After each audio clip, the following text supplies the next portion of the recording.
عیسائیوں کی کتاب کے اندر لکھا ہوا ہے انجیل کے اندر کہ حضرت عیسیٰ علیہ السلام نے عیسائیوں کو مخاطب کر کے کہا کہ اللہ تبارک و تعالیٰ مجھے اٹھا لیں گے اور تمہارا فی الحال قبلہ یہی ہے یروشلم، اس کے بعد جب تمہارے پاس قوت آ جائے تو تم اپنا یروشلم جو قبلہ ہے اس کو چھوڑ دینا اور اپنا قبلہ جو ہے بیت اللہ کو بنا لینا۔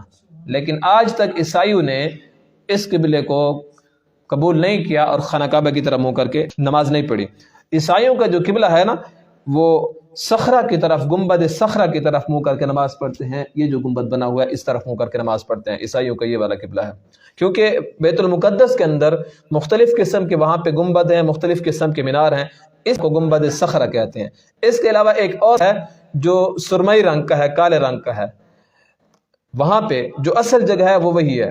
یہاں پہ بہت سے مقدس مقامات ہیں کیونکہ یہ انبیاء کرام علیہ السلام کا قبلہ رہا ہے، اور وہاں پہ یہودی بھی عبادت کرتے ہیں اور عیسائی بھی عبادت کرتے ہیں۔ ہمارے ہاں اکثر ضرب مومن کے اندر بھی اس کی تصویر آیا کرتی تھی اور اس کو ہی بیت المقدس شمار کیا جاتا تھا۔ ابھی جب یہودیوں نے وہاں پہ قبضہ کیا ہے تو اس کی بہت سی تصاویر اور اس کی وضاحت ویڈیو کے اندر اس کی آئی ہے کہ یہ بیت المقدس نہیں ہے، بیت المقدس ایک پوری جگہ کا نام ہے اور اس کے اندر مختلف جگہ ہیں۔ یہ گنبد صخرہ ہے۔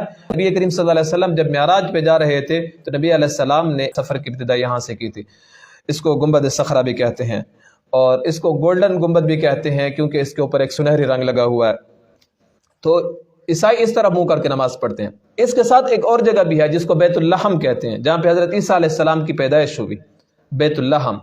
اور حضرت عیسیٰ علیہ السلام کی پیدائش جس علاقے میں ہوئی اس بستی کا نام ہے ناصرہ، محلہ ناصرہ یا بستی ناصرہ۔